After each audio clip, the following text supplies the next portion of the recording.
ফিলিস্তিনে যুদ্ধ বন্ধে ডোনাল্ড ট্রাম্প হামাসকে যেসব সহায়তা দিয়েছেন। ট্রাম্প কথাই বলেছেন, যদি হামাস নির্দিষ্ট সময়ের মধ্যে তার প্রস্তাবিত শান্তি চুক্তি গাজা ডিল গ্রহণ না করে তাহলে ব্যাপক ও কঠোর ফলাফল হতে পারে।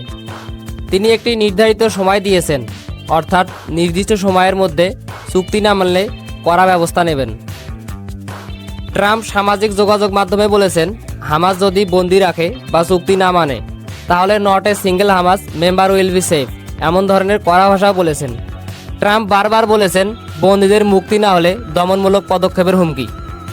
তার হুমকির মধ্যে নীরবভাবে ইঙ্গিত ছিল যে যুক্তরাষ্ট্র ইসরায়েলকে প্রয়োজনীয় সামরিক ও কূটনৈতিক সমর্থন সরবরাহ করবে।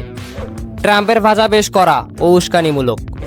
তবু হামাস এসব হুঁশিয়ারিকে অনেক সময় নাকচ বা উপেক্ষা করে বলেছে তারা কেবলই বন্দীদের বিনিময়ে স্থায়ী যুদ্ধবিরতি বা শান্তি চাইবে।